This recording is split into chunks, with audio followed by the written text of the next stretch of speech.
Sa barangay ng Tinyan, sa lalawigan ng Zamboanga del Norte, isang malawak na koprahan ang mistulang kaharian ng magkakapatid.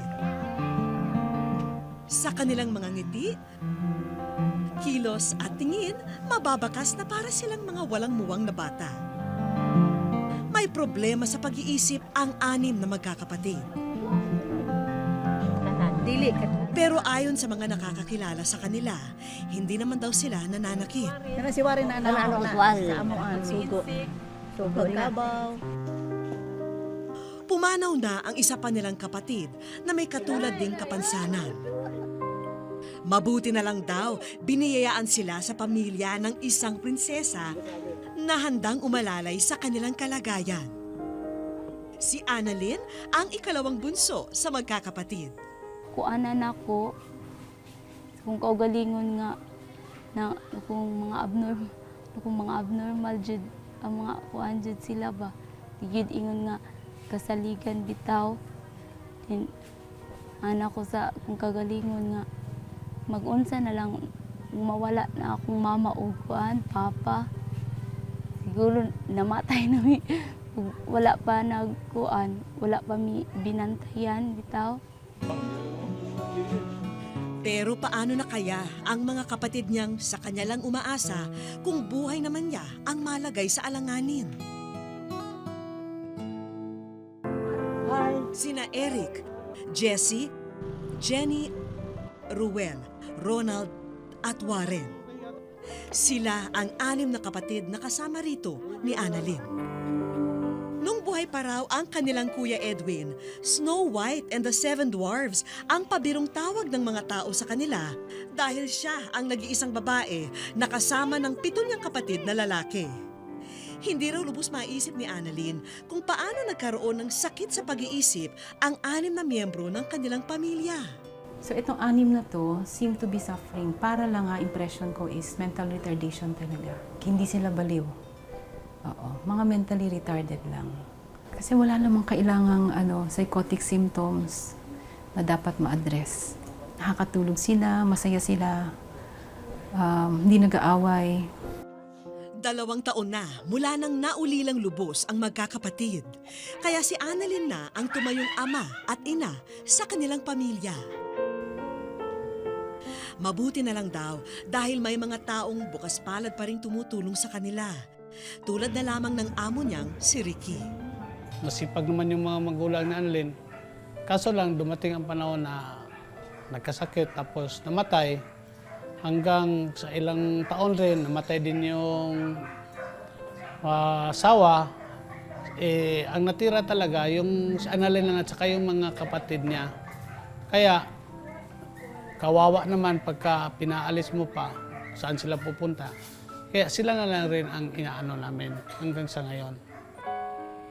Sa kanilang simpleng paraan, nakakatulong naman daw sa mga gawaing bahay ang mga kapatid ni Annalyn.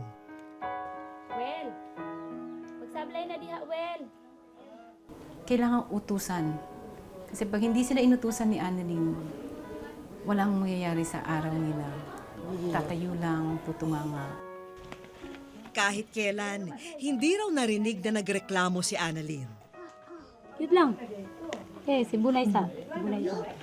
Isinasantabi na muna niya ang pansariling kapakanan para unawain ang kalagayan ng mga kapatid na may kapansanan. Bali, dili sila kuan sa ilang kaugalingon ba nga munay trabahoon taga-adlaw. Kasi kung iisipin mo, kahit yung ibang mga mentally retarded, para silang bata, di ba? Parang regress, tatawa lang. Parang walang problemang iniisip sa buhay. Ganun sila. Mara po na, giisip ra po na ako, good nga, mga, di bali, anak na lang po na ako, silbi sila ba? Ako na mama o papa na lang.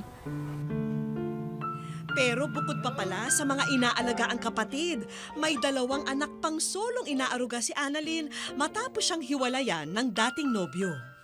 Mabuti na lamang daw dahil nagsisilbing karamay niya sa mga pasanin sa araw-araw ang tiyahin niyang si Milagros. Tuwing wala kami, naghahanap din ako ng makain.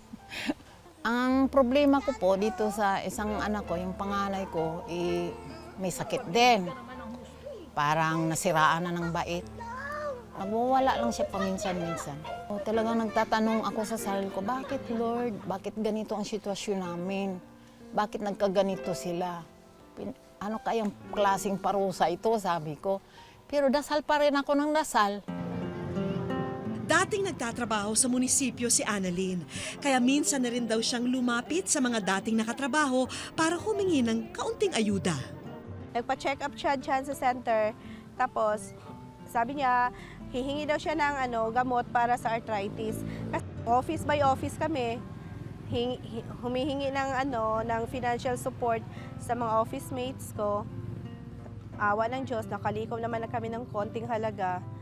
Then, okay. Akala namin okay na yun kasi arthritis lang naman. Pero higit pa sa kirot na nararamdaman ngayon ni Annalyn, mas sumisirit daw sa kanyang isipan ang pag-aalala sa mga maiiwang anak at kapatid sakaling lumala pa ang kanyang kasalukuyang lagay. Dili gid unta na ako kuan dawat nga tabitang pagkabalo na ako nga kuan tumor.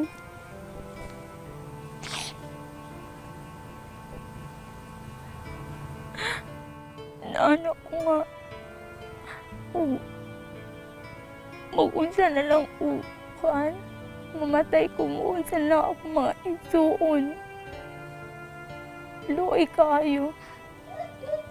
Lisod jud kaayo. Kuan, naisakit. Walay kwarta. Bahala na untag kuan. Bahala na untag pobre ko basta kay wala lang ta ko sakit. Ana, yun ani naman.